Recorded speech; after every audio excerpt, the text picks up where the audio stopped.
प्रिय छात्रों, मौलाना आज़ाद national Urdu university के शैक्षिक कार्यक्रम में आपका स्वागत है। आज हम एमए हिंदी प्रथम सत्र के छात्रों के लिए ये कार्यक्रम प्रस्तुत कर रहे हैं। आज का हमारा विषय है छायावाद और जयशंकर प्रसाद।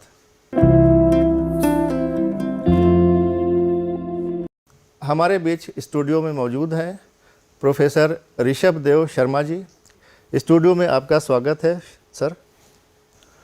वैसे तो आपको किसी परिचय की आवश्यकता नहीं है, फिर भी हम अपने छात्रों के लिए संक्षिप्त रूप में ये बताता चलूं कि आपका संबंध दक्षिण भारत हिंदी प्रचार सभा चेन्नई और हैदराबाद दोनों स्थानों से रहा है।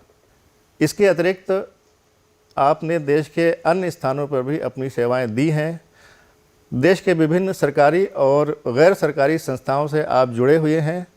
देश के विभिन्न पत्र पत्रिकाओं से भी आप वाबस्ता रहे हैं और उनके संपादकीय मंडलों में भी आप मौजूद हैं। प्रोफेसर ऋषभ देव शर्मा के इस संक्षिप्त परिचय के बाद अब हम अपने विषय की ओर आते हैं। जैसा कि आप जानते हैं सर कि आज का हमारा विषय है छायावाद और जयशंकर प्रसाद। तो सबसे पहले हम यही जानना चाहेंगे कि छायावाद क्या है और किसे छायावाद हम कहेंगे, और ये कि छायावाद की ख़ास बातें क्या हैं जिससे इसने एक अलग पहचान बनाई है। डॉक्टर आफ्ताब साहब, आपने बहुत अच्छी शुरुआत की इस सवाल के साथ। जब हम जयशंकर प्रसाद को समझने की तरफ बढ़ना चाहते हैं तो पहले छायावाद को और बल्कि उस समय के पूरे परिवेश को समझना हमारे लिए ज़रूरी होगा। किस समय के? छायावाद असल में हिंदी साहित्य के आधुनिक काल में 1916 या 1918 से लेकर 1936 तक का जो काल है उसे छायावाद के नाम से जाना जाता है।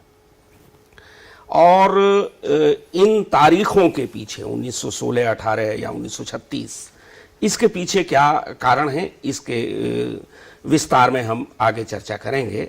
लेकिन अभी आपने जैसा कहा कि किन्हें या किन रचनाओं को हम छायावाद कहते हैं, या वो कौन से लक्षण हैं जो पहले की कविता से इस काल की कविता को, छायावादी काल की कविता को अलग करते हैं। इसके लिए थोड़ा सा हमें तफसील में जाना पड़ेगा पीछे कि 1914 में पहला विश्व युद्ध या महायुद्ध छिड़ा और 5 साल 1919 तक वह पूरी दुनिया के सोच को प्रभावित करता रहा। और यहां से एक इसका जो परिणाम था युद्ध का, उससे दुनिया भर में जो अंधराष्ट्रवाद था उसकी प्रतिक्रिया में व्यक्तिवाद उभरा, इंडिविजुअलिज्म। और इस व्यक्तिवाद की जो काव्यात्मक प्रतिश्रुति है वह हमें छायावाद में देखने को मिलती है हमारे यहाँ। लेकिन ये केवल हिंदी के साथ ही ऐसा नहीं है, दुनिया भर की भाषाओं में और खास करके भारत की भाषाओं के साहित्य में इस अवधि में लगभग इसी तरह की प्रवृत्ति हमें देखने को मिलती है। इसीलिए छायावाद को स्वच्छंदतावाद या रोमांटिसिज्म से जोड़ा जाता है एक तरफ। दूसरी तरफ यह कि यही वह समय था जब यानी 1911-12 में दुनिया में भारत की कविता की धूम रविंद्रनाथ ठाकुर की गीतांजलि के कारण मच रही थी। और जो नई पीढ़ी के रचनाकार थे वे गीतांजलि की काव्य शैली और काव्य वस्तु से आकर्षित हो रहे थे, प्रभावित भी हो रहे थे। इसका परिणाम यह हुआ कि गीतांजलि में जो गीतात्मकता है, गीतांजलि में जो आध्यात्मिकता है, गीतांजलि में जो प्रेम, प्रकृति और रहस्य है, वह हिंदी की कविता को भी प्रभावित करने लगा। अब हिंदी की कविता का अपना माहौल क्या था इससे पहले का? हिंदी की कविता का अपना माहौल यह था कि 1850 या उसके बाद का जो समय है वह हम कहें कि हिंदुस्तान में आधुनिकता के फैलने का समय है, या जिसे हम कहते हैं आधुनिक बोध के फैलने का समय है। और इस आधुनिक बोध के फैलने के साथ हमारे यहां हिंदी में कविता व्यापक रूप से आम आदमी के साथ, जनता के दुख दर्द के साथ, उसके हर्ष और विषाद के साथ जुड़ना शुरू करती है। और इसी समय भारत में नव जागरण आंदोलन या पुनर्जागरण आंदोलन या रिनेसांस जिसे आप कहते हैं, वह आरंभ होता है। इसका प्रतिफलन भारतेंदु युग और द्विवेदी युग की कविता में हमें देखने को मिलता है। लेकिन द्विवेदी युग की कविता तक आते आते स्थिति इतनी जखड़बंदी वाली हो जाती है कि नए युग का जो कवि था वह अपने आप को एक फ्रेम में बंधा हुआ महसूस करने लगता है। यानी एक तरह की साहित्य के ऊपर विशेष प्रकार की नैतिकता, उपदेशात्मकता इत्यादि जो है वह अपना बोझ बनाने लगी थी। तो इसकी प्रतिक्रिया में भी स्वच्छंदतावाद का रास्ता या रहस्यवाद का रास्ता या प्रकृति के मानवीकरण का रास्ता या आध्यात्मिकता का रास्ता, एक ऐसा नया रास्ता दिखाई दिया रचनाकारों को जो पहले की बनी हुई परिपाटी को तोड़ने का काम करता था। अब थोड़ा सा ये बताइएगा कि छायावाद की वो क्या प्रवृत्तियां रही हैं जिसकी वजह से छायावाद ने एक नई शक्ल अख्तियार की। हाँ, इससे पहले थोड़ा सा इस बात पर भी विचार करने की जरूरत है कि ये छायावाद शब्द आ कहां से गया। जब हम कह रहे हैं कि स्वच्छंदतावाद, असल में स्वच्छंदतावाद कहना अपर्याप्त है इस काल के कविता के लिए, या रहस्यवाद कहना अपर्याप्त है इस काल की कविता के लिए। और एक और चीज, चूंकि जब कोई नई तरह की चीज आती है, साहित्य में घटित होती है, तो मनुष्य की जैसे प्रवृत्ति है ना कि समय को तो हम कहते हैं समय और प्रकृति परिवर्तनशील है, लेकिन मनुष्य जो है वो एक यथास्थिति चाहता है। तो यही बात जब नई तरह की कविता आनी शुरू हुई तो जो हमारी द्विवेदी युगीन कविता के पैरोकार थे, उन्होंने इस कविता पर एक तरह से लांछन लगाना शुरू किया, इसका मखौल उड़ाना शुरू किया, और यह एक तरह से आरोपित करने के लिए ही इन्हें छायावाद नाम दिया गया। बाद में यह नाम रूढ़ हो गया। 1920 में श्री शारदा नाम की पत्रिका में मुकुटधर पांडे जी ने छायावाद शब्द का, जिसे कहें कि सकारात्मक रूप में प्रयोग किया और इसके स्वरूप पर विचार किया। यानी 1920 तक यह विधिवत स्थापित हो चुका था। जो 16 और 18 की बात हम कर रहे हैं, 1916 और 18 की, उसे भी साफ कर देना जरूरी है कि हम ये दो तारीखें क्यों बोल रहे हैं। प्रायः यह माना जाता है कि जयशंकर प्रसाद की कविता या उनके काव्य संग्रह झरना, जिसका प्रकाशन 1918 में हुआ था, उससे छायावाद आरंभ हुआ। और जयशंकर प्रसाद की ही महान कविता महाकाव्य कामायनी के साथ यह एक ऐसी ऊंचाई पर पहुंच गया जिससे आगे राह नहीं थी। वहां से राह बदली ही जा सकती थी, इसलिए 36 के बाद राह बदली। लेकिन 16 हम क्यों कह रहे हैं? बाद में यह पता चला कि एक बहुत महत्वपूर्ण रचना जो सूर्यकांत त्रिपाठी निराला की है, जूही की कली, वह 1916 में लिखी जा चुकी थी, प्रकाशित चाहे बाद में हुई।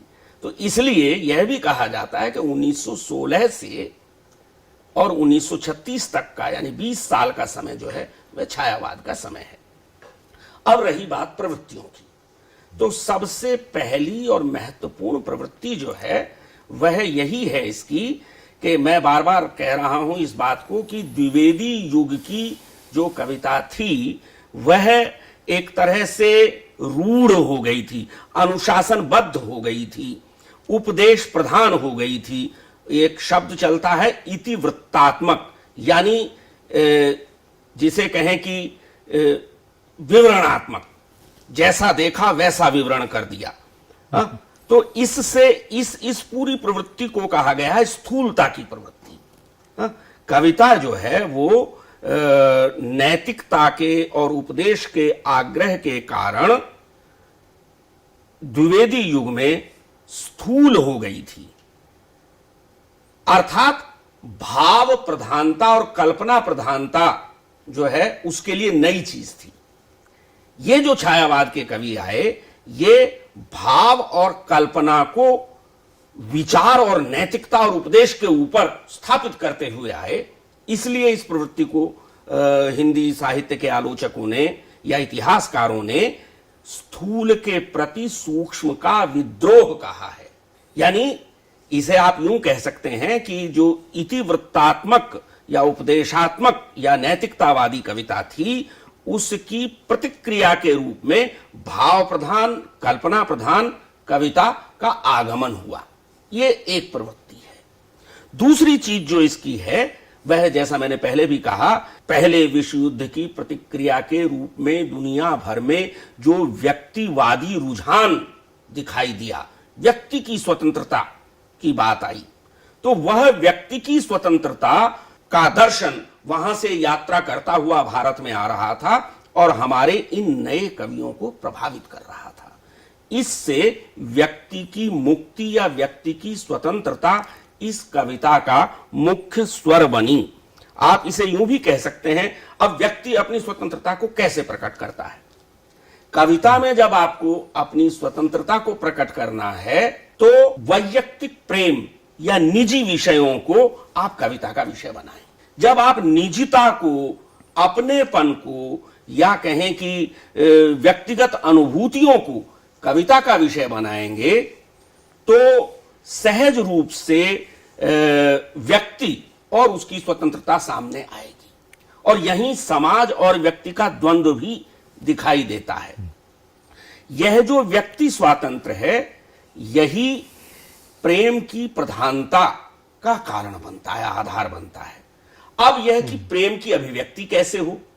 प्रेम की अभिव्यक्ति की हमारे यहां एक पुरानी परिपाटी चली आई कि वह किसी नायक और नायिका के माध्यम से, किसी राजा और राजकुमार और राजकुमारी के माध्यम से, किसी देवता और अप्सरा के माध्यम से, यानी उस समय का जो भक्ति काव्य है वहां का जो प्रेम काव्य था वहां से चलते हुए राम और सीता का श्रृंगार बड़ा संयमित श्रृंगार, उसके बाद कृष्ण और राधा और कृष्ण और गोपियों का जो प्रेम आया वह श्रृंगार और उसका परिणाम श्रृंगार काल या रीतिकाल की कविता। लेकिन मेरा प्रेम यह विषय कभी नहीं बना था। इस काल में मैं शैली का प्रयोग हुआ, कवियों ने मैं कह करके अपनी बात कहनी शुरू की। अब जो आवरण था हमारे पास में कि अपने मन की बात को कवि लोग राधा और कृष्ण के ऊपर थोप करके कहते आए थे, यहां राधा और कृष्ण हट गए तो अब प्रेम को कैसे प्रकट करें? यहां अब प्रेम को प्रकट करने के लिए, निजी प्रेम को प्रकट करने के लिए एक नए पर्दे की खोज हुई। पर्दा तो चाहिए। तो वह जो नया पर्दा है वह था अध्यात्म का पर्दा, यानी प्रेमी को परमात्मा का दर्जा दे दिया गया। प्रेमी और प्रेमिका जो हैं वे अब, जो जायसी के जमाने में हम कहते थे कि आत्मा और परमात्मा का प्रेम, वही आत्मा और परमात्मा के प्रेम का रूपक जो है वह व्यक्ति के निजी प्रेम के ऊपर लागू होने लगा। इसका अर्थ यह हुआ कि लौकिक प्रेम और अलौकिक प्रेम का अंतर मिट गया। यह पता नहीं चलता। आप फिर मैं रविंद्र की बात करूंगा, आप रविन्द्रनाथ ठाकुर को पढ़ें तो यह पता नहीं चलता कि जिस प्रेम का वो वर्णन कर रहे हैं वह सांसारिक है या आध्यात्मिक है। असल में सांसारिक प्रेम को आध्यात्मिकता की कोटि तक उठाना और आध्यात्मिक प्रेम को सांसारिक प्रेम पर आरोपित कर देना, यह रहस्यवाद का एक रूप है। तो यह जो रहस्यानुभूति है यह इस प्रेम के साथ जुड़ी हुई है। और मैंने कहा कि मैं शैली जो है इस समय प्रधान हो गई, और मैं शैली की प्रधानता के कारण गीत लिखे जाने लगे या गीतात्मकता। तो दासता के प्रति विद्रोह, जो कि उस समय की मुख्य, जिसे आप कहें कि धारा थी हमारे पूरे भारतवर्ष की, वह इस व्यक्ति स्वातंत्र के साथ जोड़ी गई।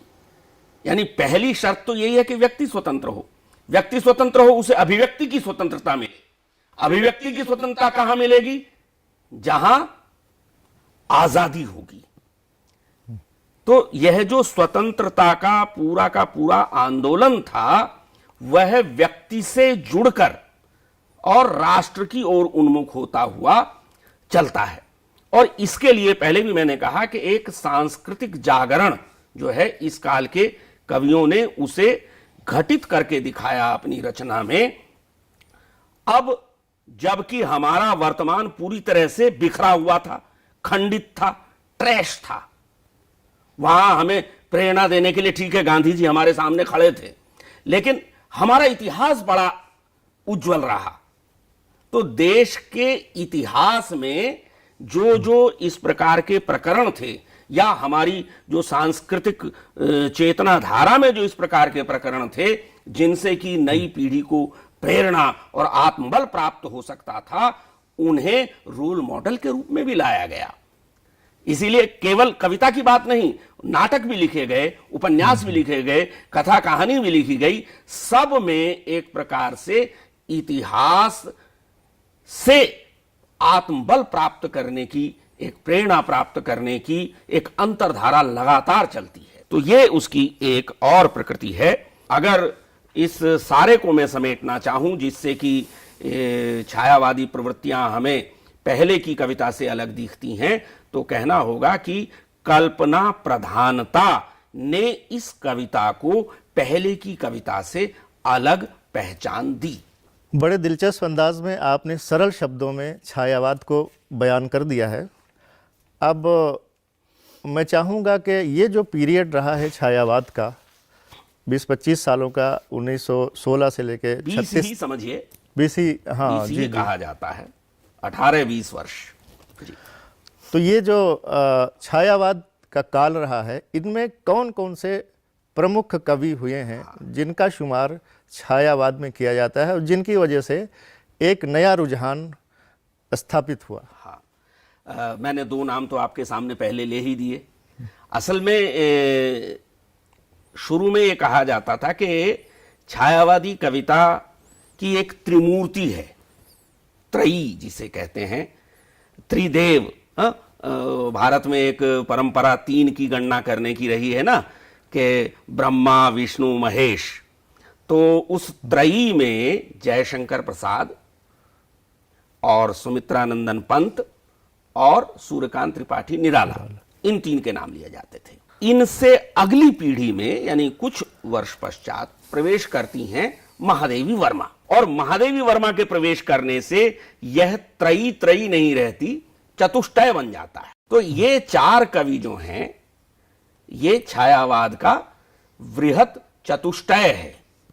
छायावाद कहते ही हमें इन चारों का ध्यान आता है, लेकिन इसका अर्थ ये नहीं कि केवल 4 ही लोग लिख रहे थे, 400 या 4000 भी हो सकते हैं। लेकिन जो इनका अनुकरण करने वाले या इनके समानांतर या साथ साथ चलने वाले जो अन्य रचनाकार हैं, उनमें भी कुछ बड़े महत्वपूर्ण नाम हैं, जैसे डॉक्टर राम कुमार वर्मा, भगवती चरण वर्मा और उदय शंकर भट्ट, नरेंद्र शर्मा और रामेश्वर शुक्ल अंचल, हरिकृष्ण प्रेमी, मोहनलाल महतो, जानकी वल्लभ शास्त्री, सुमित्रा कुमारी सिन्हा। असली चीज यह है कि छायावाद आज तक भी खत्म नहीं हुआ, क्योंकि वो भाव प्रधान और कल्पना प्रधान कविता है।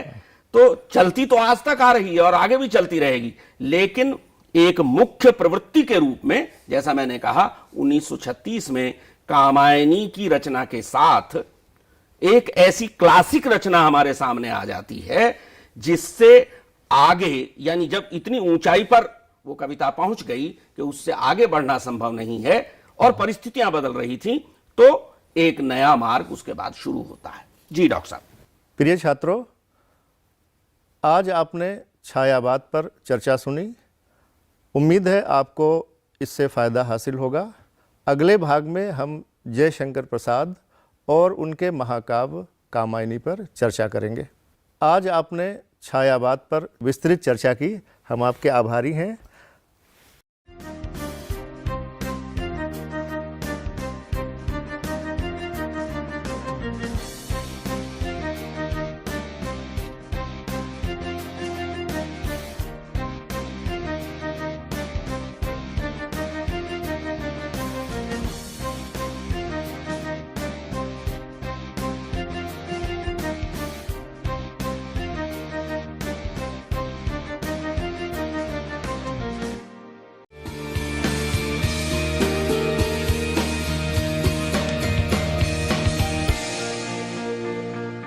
अब आज का कार्यक्रम यहीं पर समाप्त होता है।